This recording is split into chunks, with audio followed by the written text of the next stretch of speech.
Yo, what's happening, Raider Nation? It's your boy Soto here. You know what it is. Raiders versus the world, talking about the team that the world loves to hate, your Las Vegas Raiders. All right, finally done with all the draft stuff. I did videos on all of the draftees and their interviews, as far as the drafted interviews, and I cut up their tape.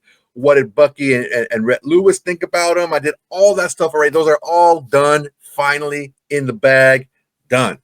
Now it's time for OTAs. We get to look at the team assembled for the first time. No pads or anything, but we get to see them move around and go through drills and just see what the team looks like. And to kick off the OTAs, we had a few interviews, and I want to take a look at them and see what we have moving forward as far as what the important things are to look for, what's the priorities right now, and just see what people think.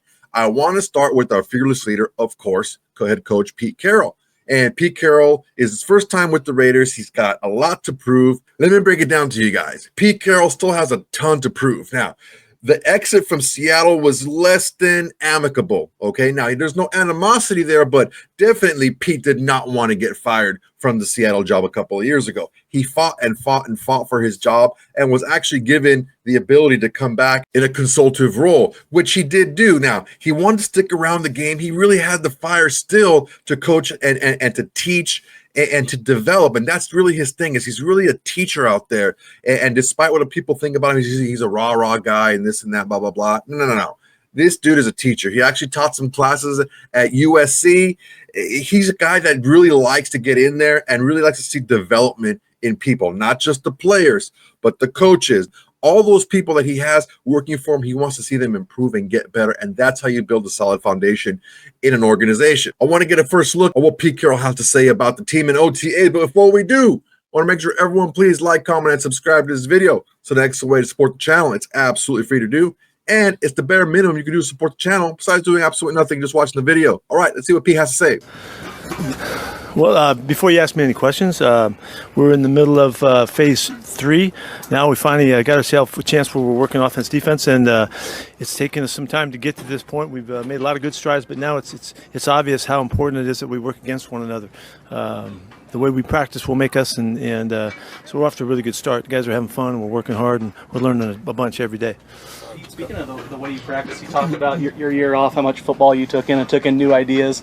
Does that kind of reflect? Are you doing anything different philosophically, practice-wise, or is this picking up where you left off? There are subtle things that we're doing. That we're changing some of the formats and how we break down the periods and the breaks that we're taking, and some of those things. It's way more subtle than obvious to you, but there's a lot of things, and it has to do with how we're organizing practice to a certain degree. Coach, where's Christian Wilkins in his recovery process? Yeah, this has been a difficult recovery, and he's done everything he needs to do. He's been here every day. He's here early, working hard, but we're still working it, and he's not ready to get back out.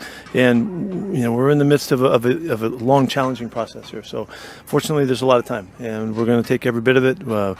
We've really tried to be really diligent about the way we've worked it and the way we've monitored it and all of that. And he's been on board the whole time. So, but it has been challenging. You enjoying the Vegas heat? What do you think? I didn't think this was hot yet. Yeah, okay. No, it's not. Yeah, so I'm not complaining about the heat at all. No. There seems to be a lot of energy with this group. How do you how do you instill that in this group, and how does that help kind of create a camaraderie? They've been challenged from the moment we got here about that we control the attitude, we control the what we bring every day, and so in that challenge, if you want to be really good, you got to work your tail off, and you got to bring your energy and bring your juice, and in that's the way they have opportunities to express what kind of a teammate they are, and so they've been called on, and so you can see the result of it. They're really working with the kind of fire and energy that we expect. How did Max look to you? Max looks great. He's going full speed, 100%. Pete, you see we see you out there being hands-on with your players, helping guys up, encouraging them, and just being hands-on with the guys. Is some of that attributed to you learning under Bill Walsh, and just how important it is that to you to be hands-on with these guys in practice? Yeah, I really wouldn't attribute that to Coach Walsh necessarily. I think that's more guys that got me earlier than that, before that. But I feel like I've got to help pull everything I can from them every step of the way, every play that they take. And so whatever I can do to try to add to that, I'm trying. I don't always add to it. Sometimes I get in the way too. So I've got to do a good judicious job of pushing them, challenging them, pointing out the stuff that we need to get better at, and all of that on an ongoing basis. And I'm trying to show our coaches how we coach, and what's expected of them. So there's a lot going on there. Coach, anyone in particular stand out to you today, or any position groups? The defense in general, the coverage group did a really nice job today. We stepped a couple things up from Monday, and it showed. They saw some things. The offense saw some things they hadn't seen on Monday, and so it was a little bit more difficult for them. But it was good to see us make the plays, and in the hard lessons when for the offense when the defense is getting the ball, but it is all about the football for us, and the defense kind of hawking it today was emblematic of this day, and so. That was good stuff. How do you feel about Ashton Gentie's development so far for rookie running backs? There's that learning curve with pass blocking and catching. I really like that stance he's in, I feel like he's doing great. He really is. He's right on point with everything that we're doing. He's studying really hard. He's been really diligent about all aspects. There's nothing that he doesn't find important. He's going to work hard on his pass protection, his third down type of work, see if he can contribute in that kind of a role as well. So we're not holding anything back on him. He's getting a lot of plays. Yeah, I think he had the most plays for a running back yet on Monday. I don't know what the number was today, but it's there. So he's getting a lot of turns. How cool is it for you to continue seeing Geno, come over here and, try to integrate himself into another locker room and make himself a leader here? Yeah, I really feel so fortunate that we were able to get that done. John, got it done. John Spytek got it done for us because of all that he brings. He's to me, he's been emblematic of what a leader should be by his habits and by the way he brings himself every day. He's the first guy out here. He's the last guy to leave. It's really important to him that he stands for what leadership is all about. And he's a good football player too. He's looked great in practice so far. So we're really excited about what he's bringing. Brock Bowers had such a good year last year. How do you take that next step? How does he take that? Did you see the next catch step? he made today? When the ball got tipped and they called it, they waved it off. We had to go up top and they gave him the catch. Yeah, they gave him the catch. Yeah, the commissioner stepped in and gave him the catch on that one. Say it again. How does he take the next step in the development, especially after a year last year? He has shown already. He's only been here 2 weeks because he was graduating, finished his coursework. Hats off to him for getting that done. From the moment he stepped on the field, he did everything you could possibly ask of him. His study habits, his work habits, his focus on a regular basis. He's making the catches and the plays. Geno already knows who's out there. He knows where 89 is, and he's found him a ton of times already. And he just makes himself so available. It's like what you saw last year. On a team that was struggling, he still just continued to show really positive and good attributes, and he's doing it from this point forward. So he's a big part of the offense for sure. Chip knows he's out there too. Talk about the defense kind of fighting back a little bit, showing something today. Is this what you're talking about with competition? You just like to see this battle? Absolutely. Hopefully it goes back and forth all the time. Today was the defense's day. The other day, the offense kind of won the day. So that's kind of how we expect it to go. If you notice, the last five, we're working the rookies against the rookies, and see who wins those last five plays. So it is part of the mentality that we've got to find ways to always keep emphasizing that we're about competing, and so it's working out okay.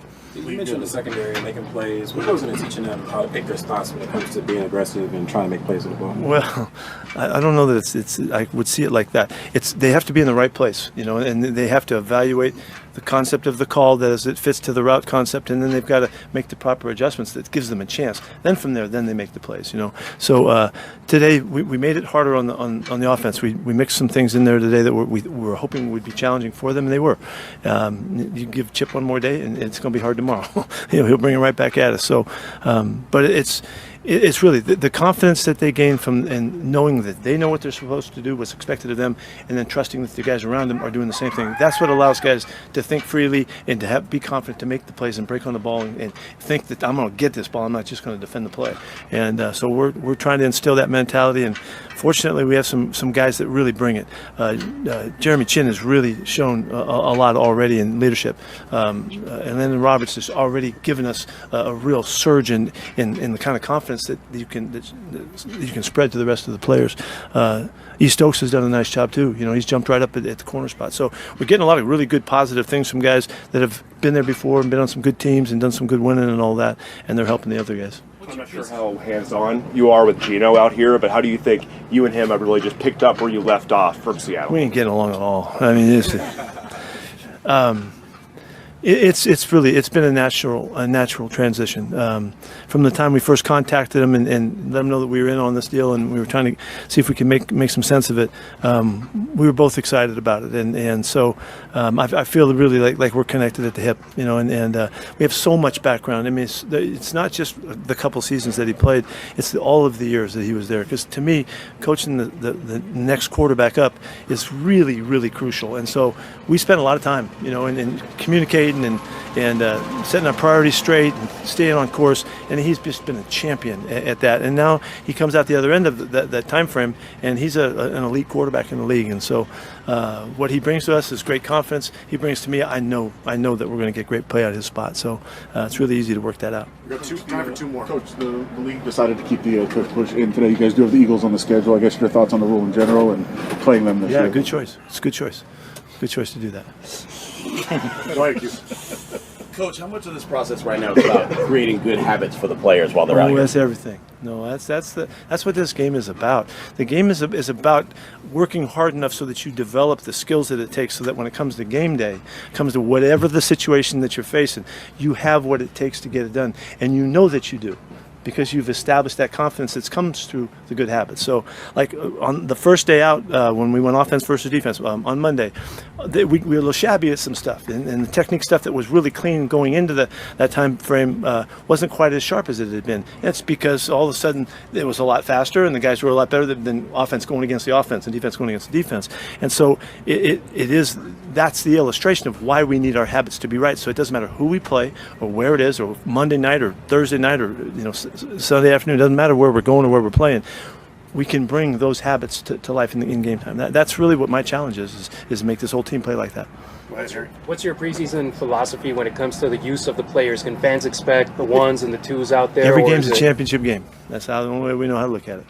Thank you, Coach. Okay. Man, I love that guy. This is something that we've heard coming from Pete Carroll himself. We've also heard this coming from other people who have played for Pete Carroll, who worked with Pete Carroll, all that kind of stuff. Now you're getting to see a more ratcheted up Pete Carroll. He says it in a demeanor where it doesn't sound like it's very stern, but you can tell he's getting his point across. The thing I love about what Pete Carroll is bringing, now he said it without saying it. Basically, he's saying this: I need to bring the juice, number one, because I need to make sure that everyone sees how hard I work and how I treat others and the attitude that I bring every day and the intent that I do everything that I do while I'm here, plus the attitude that I have and the positivity that I have and the belief that I have, all that stuff. He has to bring it every single day because he has to first teach it to his coaches. So then the coaches come every single day and they model what Pete Carroll brings. So now the whole coaching staff is modeling Pete Carroll, how Pete Carroll wants things done. Then the entire coaching staff collectively brings that to the players. It's genius. It's excellent. This is in stark contrast to what we've had in the past, where it's like, yo, let's have fun and we're gonna have fun, but we're gonna have fun in the context of we need to get this stuff down to the point where we can't get it wrong. We get it right so much where we can't get it wrong. And that's the attitude you have to have if you want to be a winner. When you see a guy like Pete Carroll coming into a franchise that has had a rough go at it leadership-wise, and he comes in and he brings a whole new outlook to it, not as far as the end result goes, but how to get to that end result. And that's just genius, because he's going in there with a good attitude. He's got everyone smiling, got everyone laughing. He plays the music and everything. He's bringing the juice. He's bringing the vibe. He's bringing all that stuff, but he's bringing intent. He's bringing the energy. He's the model that everyone has to follow. And that first wave, like I talked about previously, was the coaches. The coaches have to model what Pete Carroll brings. The coaches have to model and they have to match his energy and his juice, because as a collective unit, that coaching staff will go out there and they will show the players what they expect every single day in practice. Now, he talked a little bit about Monday's practice, where the offense went out there and got the best of the defense, but good plays were made on either side. He also talked a little bit about how things weren't as sharp in the offense versus defensive drills, and how that basically, he didn't say it, but he pretty much said it, that it's not acceptable. we need to get to the point where we're just as sharp. And it doesn't matter who we're going up against, whether it's offense against the other offense against defense, against another opponent, against a 1-10 team, against a 10-1 team. It doesn't matter who we're go against. We're going to play our best every single time. And I loved when he said, as far as the preseason games go, his philosophy was it's a championship game every day. We need to be sharp. We have no time to waste here. We need to go out there and we need to be sharp. And it starts every single day. Every single day is when it starts, because you bank those days one on top of the other. And if you got a shaky one in the beginning, that's the foundation of what you want to grow up. A stronger foundation builds a higher structure. And that structure is what Pete Carroll is trying to build as far as the confidence and the execution of this team. All right, guys, that's my time for today. Really appreciate you guys watching. Go ahead and like, comment, and subscribe to this video. It's an excellent way to support the channel. It's absolutely free to do, and it's the bare minimum you can do to support the channel besides doing absolutely nothing and just watching the video. You guys are killing it, man. Make sure to please, on top of liking what you've been doing, on top of commenting what you've been doing, on top of subscribing what you've also been doing, share it to your socials, man. There's a quick little share button right there. I really appreciate it if you guys would do that for me. We're just a community rolling together, guys. So please, everyone, tell your friends, tell your haters, tell your mamas, tell your baby mamas, tell everybody. Raiders versus the world's greatest and going to Raider Nation today. All right, guys, that's my time. Until next time, everybody. Peace. Hey, Raider Nation. Thanks for watching. There's plenty more where that came from. Go ahead and smash that like button. Drop a comment. Make sure to subscribe and share to all your socials. It's the bare minimum you can do without doing absolutely nothing.